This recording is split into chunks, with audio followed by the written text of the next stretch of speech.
Hi, Misha here. And I finally had time to do another video, personal video. Just been so busy with work.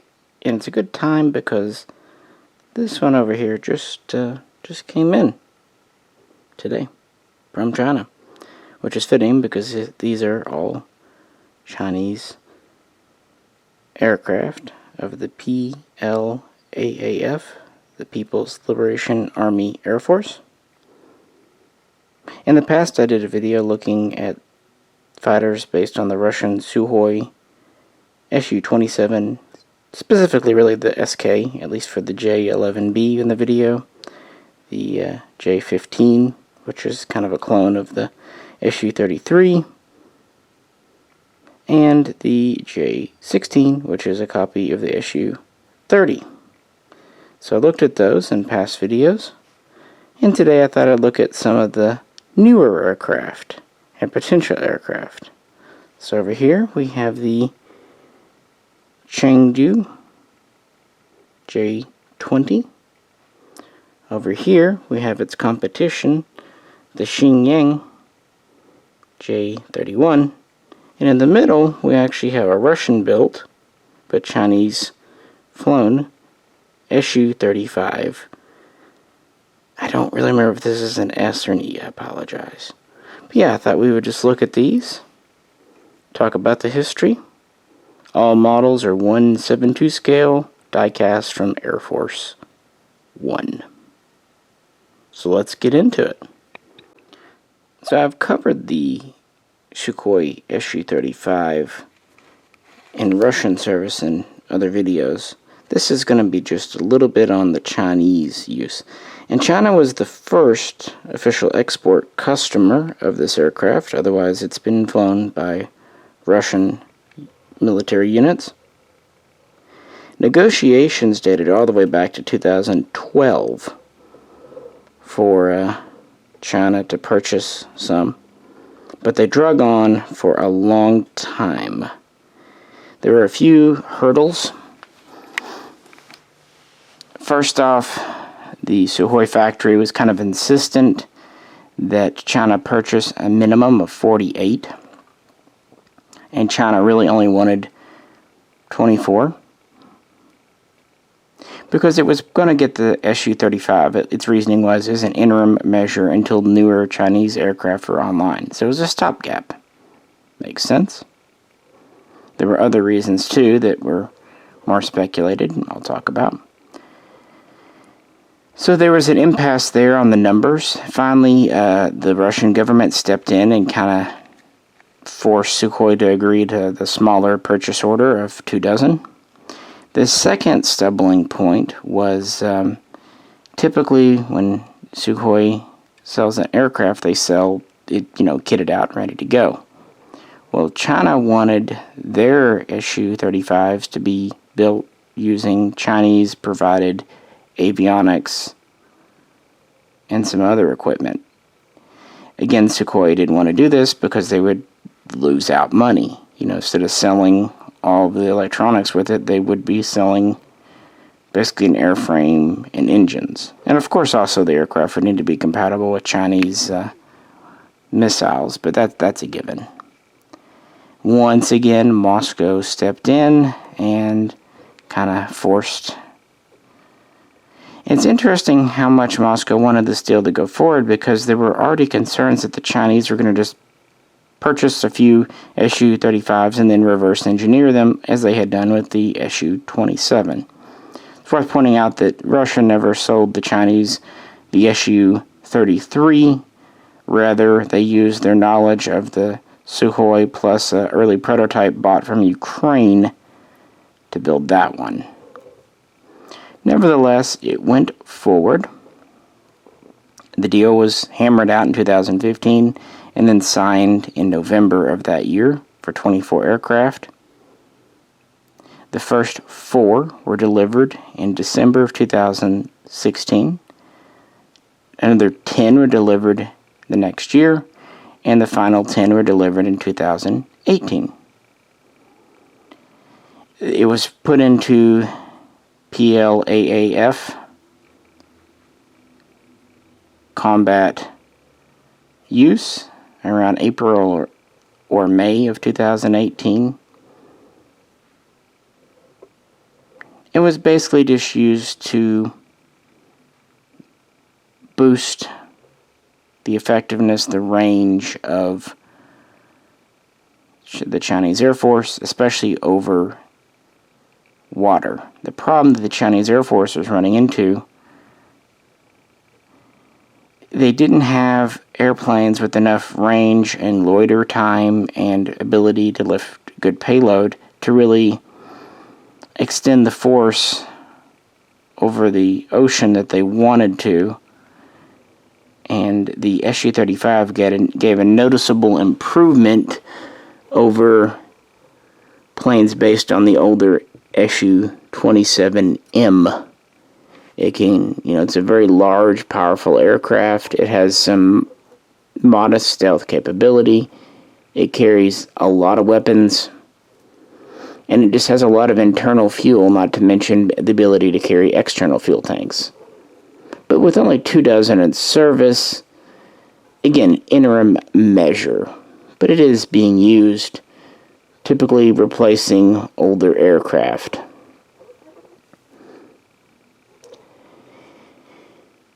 The funny thing is, after the last 10 were delivered, China got in trouble later in 2018 because of doing business with Russia. You know things are bad when China's the one getting in trouble for doing business with someone. This is, of course, following all the sanctions and embargoes against Russia after 2014. Russia's response was to offer China yet more aircraft last year.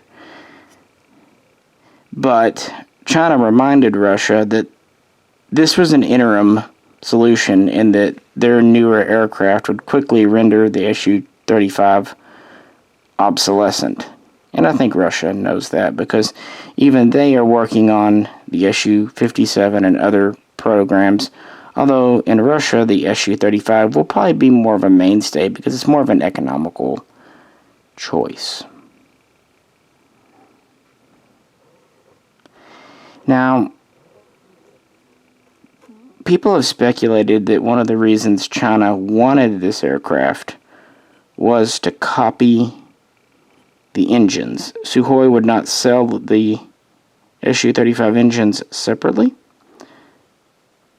And one thing China has always had trouble with are its jet engines. It's had its ability to design and manufacture engines has lagged behind its ability to design and manufacture other things like radar, missiles, airframes, etc. But it does seem to be catching up. The WS-10 and WS-10B have been used for a while now, and while they still have a pretty high incident rate, they're getting better every year, and it is a domestic-made engine. Otherwise, a lot of Chinese aircraft have been built with Russian engines, which is not optimal for very obvious reasons. So it's kind of a technology study. I would imagine the Su-35's stealth abilities and whatnot have also been looked at. However, its radar is actually less capable than some newer Chinese radars, such as on the J-11D and some of the later J-16s. So the radar is probably not of premier importance. As far as this model, I've had it for a little bit. It's from Air Force One, as I said. Die-cast, very heavy. It comes just as you see it. The wheels are fixed in the down position. It comes with the ordnance already on, which isn't always a bad thing if you want it on, because it's much more secure than, say, on the Hobby Masters. The wheels roll. The wheels themselves are plastic, but actually the shafts and everything are metal. It's a very heavy plane. The cockpit does open and close. I think on this one, yeah, it does. It doesn't typically come with a pilot, but I put one in because I had them. Luckily, Hobby Master and Corgi pilots will fit Air Force Ones. Also, the stabilizers in the back here move, which is kind of neat. Air Force One's usually pretty good about putting moving components on the planes. They're not a perfect model line. They have their deficiencies, but they also have their good points, and also price. These are quite a bit cheaper than Hobbymaster and a little bit cheaper than Corgi. And I really like the stands they come with. They're all metal, they screw together, not snap together. And they're just really durable stands and pretty durable models in general.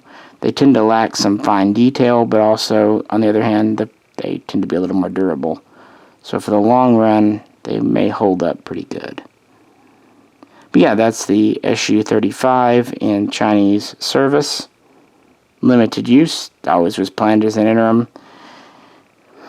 It was actually this aircraft that they were really banking on. The Chengdu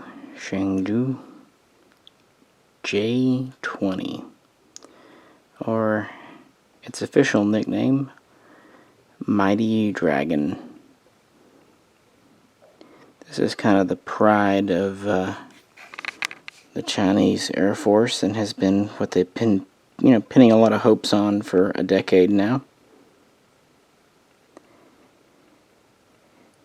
This is a 5th generation air superiority, stealth capable twin engine fighter.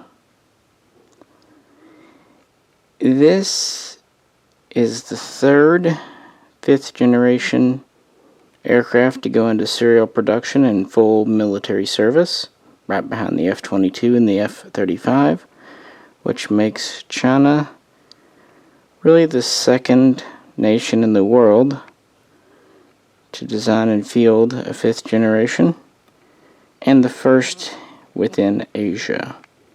Some pretty big landmarks.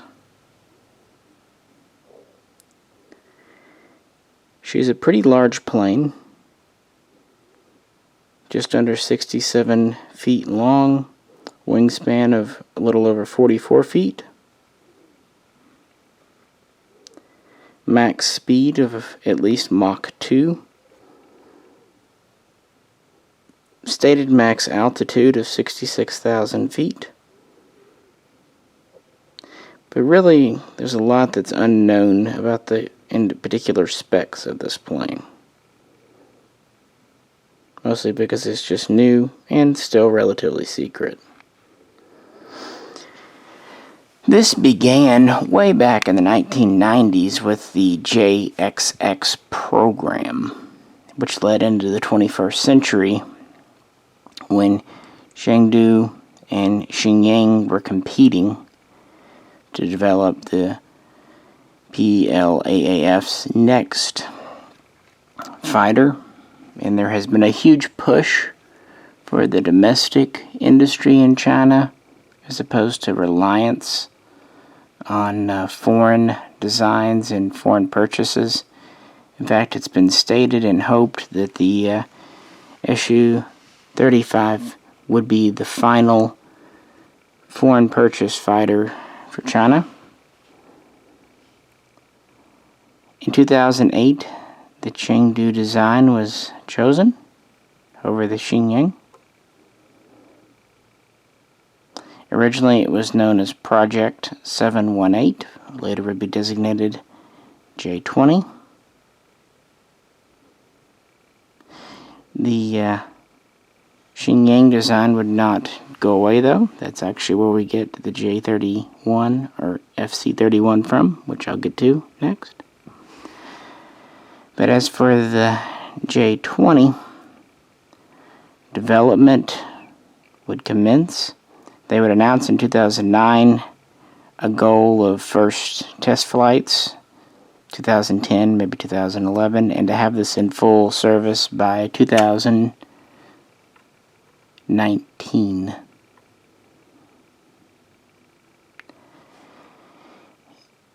They were real close to meeting that. In December of 2010, they did some taxi tests, and the first prototype took its first short flight, about 15 minutes, on January 11th of 2011. Then in April and May of that year, longer and more ambitious test flights would happen. In total, they would build 8 prototypes between that time and about 2016, 2017, integrating various changes. So some major changes were seen in 2014, 2015, mostly to improve stealth and just fix some issues. This was first kind of revealed to the public in 2016, although of course photos and speculation and unofficial sources have been talking about it for a long time. And then, kind of in response to the F-35 finally getting off the ground, it was pretty well rushed into service by 2017. It was officially inducted in March of that year, with the first units being received in September. In October of 17, the government announced that the design was finalized. It had been under kind of low-rate production for a couple of years. Well, now they said it was ready for full-scale mass production. In February of 2018, the first combat unit was formed around it. It actually would begin its first combat exercises that year as well. First over ground, and then later in May over the ocean, trying it out. It would go up against fourth generation fighters like the J-10 and the J-16.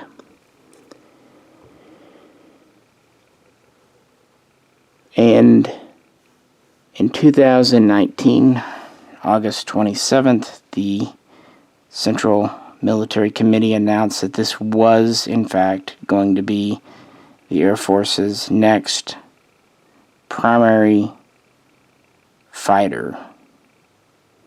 Air superiority and precision strike being its main goals.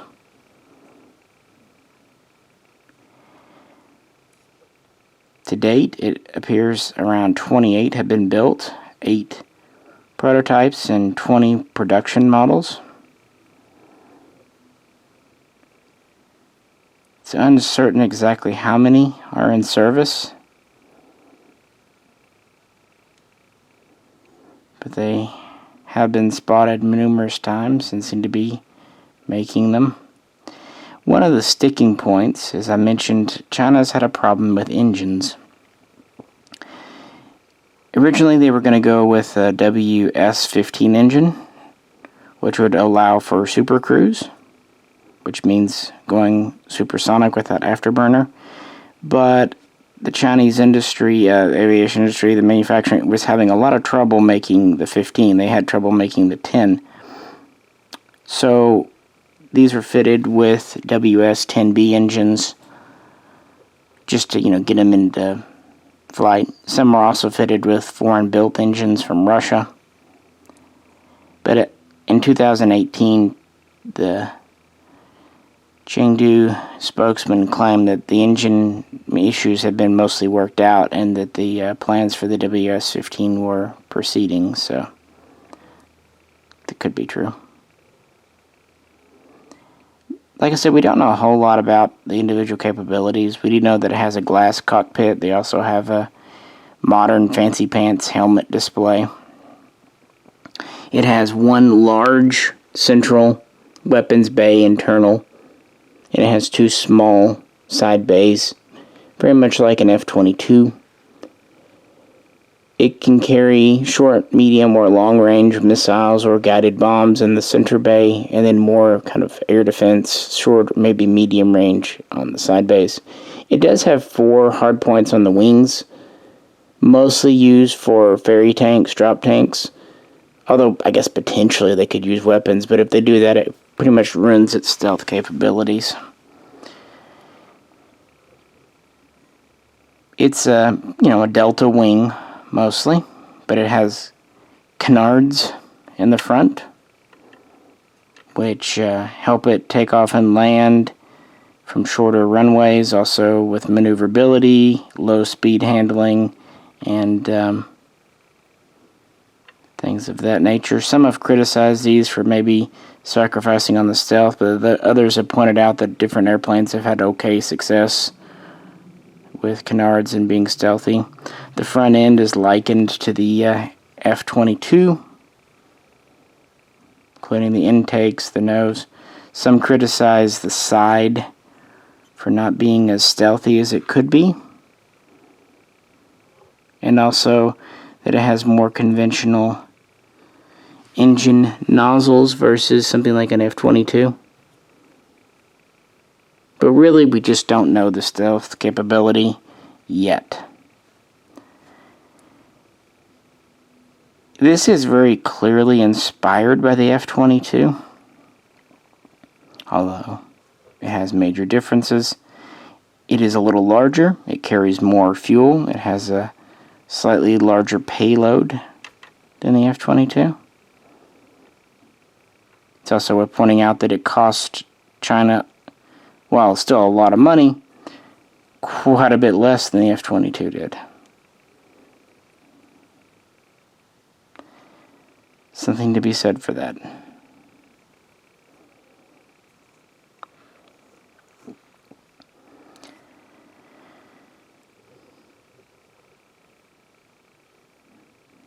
This model, much like the first, has the gear in the down position and the bay is permanently open. The cockpit can be opened. It did not come with a pilot, so I put one in. As you saw, the canards move. Also, the vertical stabilizers move.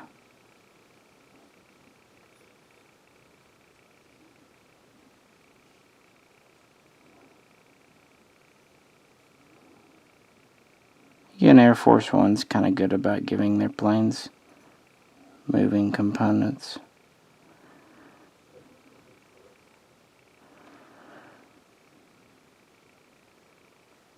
A neat aircraft. While it definitely takes inspiration from some others, it is its own thing. And China says this will be the next plane, and this is a pretty indigenous design.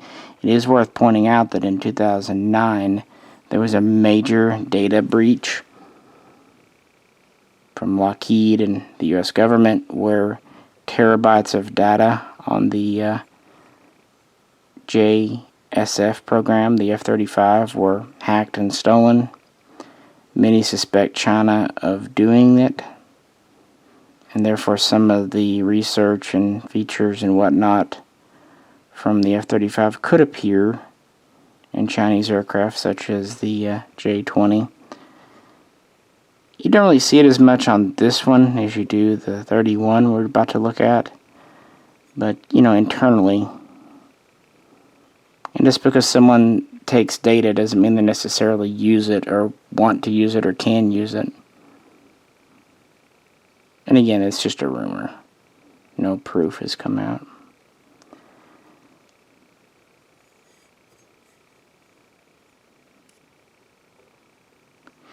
So with that said, what about the J-20's competition? Why did it lose out, and why is it still hanging around though? While I refer to this as the J-31, really more properly it's the FC-31, because J denotes a government-funded program.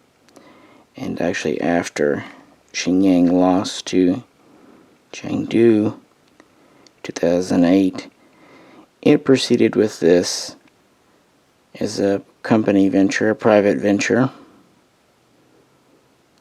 targeting the export market. They were kind of trying to make a competition for the F-35 that was cheaper, but still capable for clients who just really couldn't afford the Lockheed. Started off being known as the F-60, and kind Kind of rumors persisted of it in 2010 and 11. Some photos appeared in June of 2012 of a partially obscured aircraft. And then on October 31st, the first prototype took to the air. 2013, there'd be more test flights. And then in November of 2014, Shenyang would publicly unveil and discuss this aircraft, because the next year they started looking for investors and partners and customers. They also worked on upgrading the plane. A second prototype was built and flew in 2016. It had a more refined airframe. They worked on the stabilizers a bit, also improved the stealth technology, as it were, improved the electronics.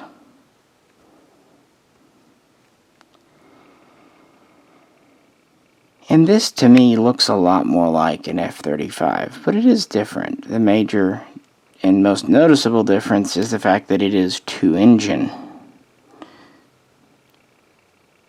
It was designed to use a new WS-13 engine, and this is more of a medium versus a large, like the J-20, medium-sized aircraft.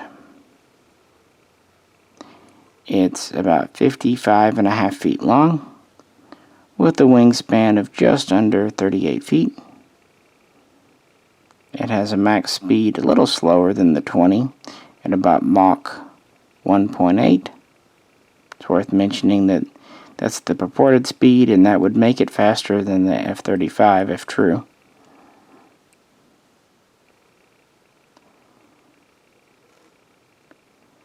It's also showing a higher max altitude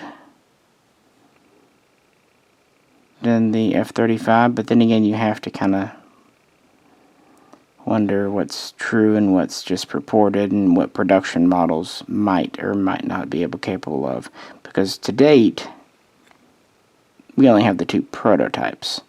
However, in late 2018, the government did grant funding for the FC-31, the J-31. The Air Force has shown some interest in it, but really the big interest might come from the Navy. Now, when the J-20 was selected, it was picked because it was considered a more mature, advanced design. Also, it had longer range and a heavier payload. But proponents of the Shenyang pointed out that this was a less expensive aircraft, lighter, more maneuverable, and maybe a little more versatile. And where it might find some purchase is with the Navy. They've been using the J-15 on board their first carrier, which I've done a video on, the Type 001, but its sister ship just launched, and the J-15, always meant to be an interim solution, has not proven great. If they were to do a navalized version of the J-20, they would have to shorten it and redesign the fuselage at the very least, because it's just too large, too big to really operate off their carriers. But at a dozen feet shorter, the 31 would fit on the carrier, no real issue. Also, the 31 has a double-wheeled front gear, which is always good for carrier takeoff and landings. Most of your aircraft like the F-35C have that.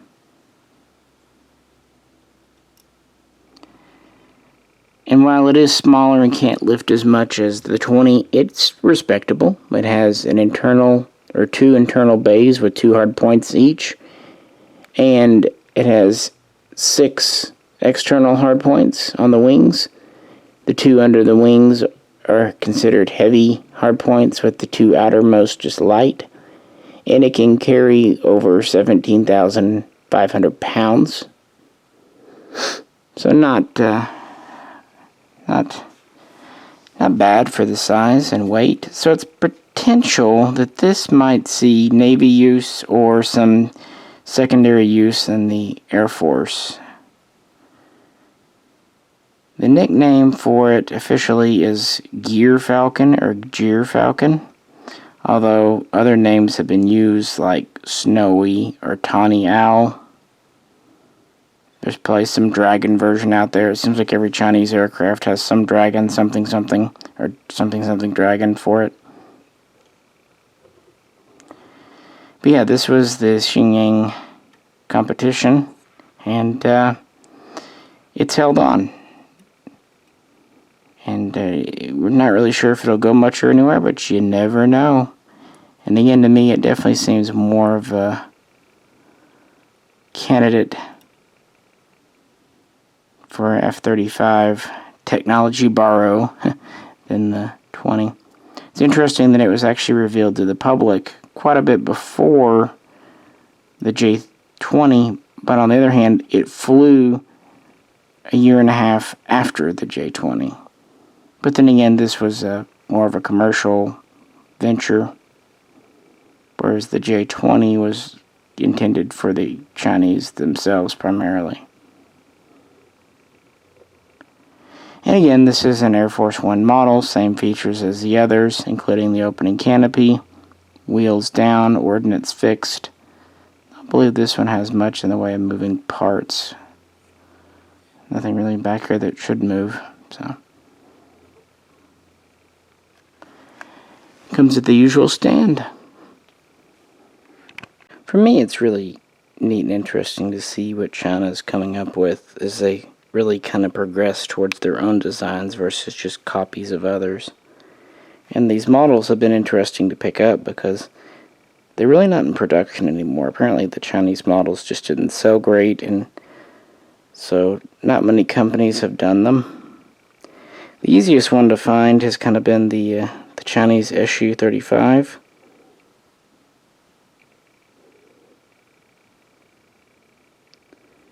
This one came from Aikens a while back.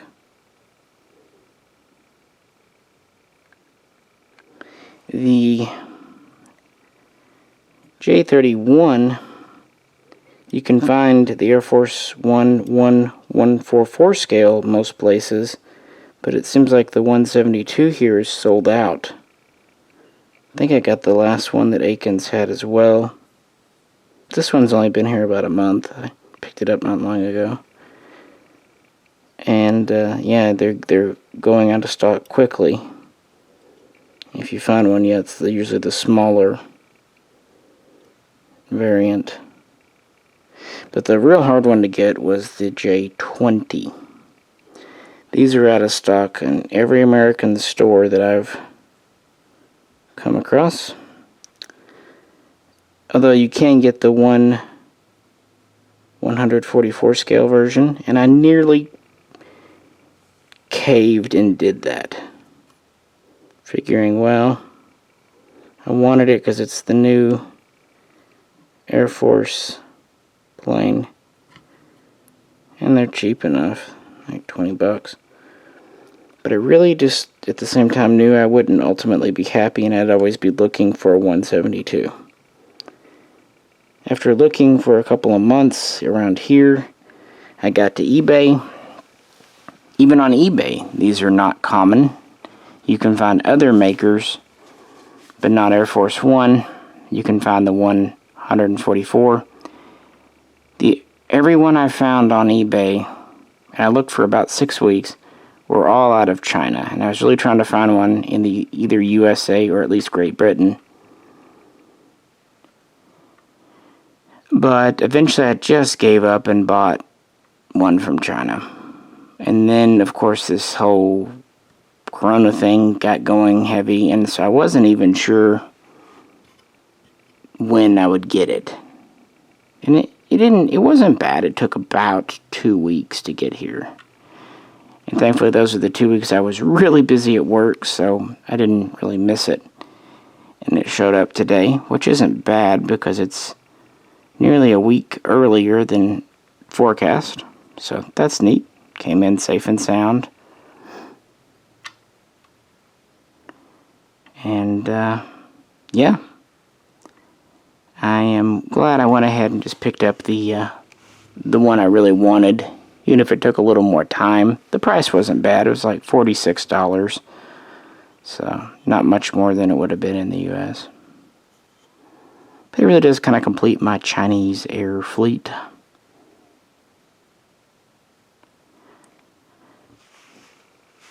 If you haven't checked out my first video, you might find it interesting, maybe not. I will be covering other Chinese aircraft like the J8, the J10, the JH8, or excuse me, the JH7, and so on and so forth. So I just felt like doing these today because this one just came in, and I've had this one waiting on a video for a bit. So it seemed like a good time. I mostly picked this one up to compare the Air Force One Sukhoi with the Hobbymaster. Again, there's pros and cons to each. But since my other Chinese planes have all been Air Force One, I figured get the Air Force One to match it in style and everything. Some of the Chinese Air Force One's planes do come with pilots, others don't, but luckily they have opening canopies, so you can just put any proper scale guy in there. What do you guys think? I couldn't find much on the YouTubes about any of these. So, this is what I've dug up on. Appreciate you tuning in. If you could, like, share, and subscribe. With that said, this is Misha, and I will catch you very soon next time.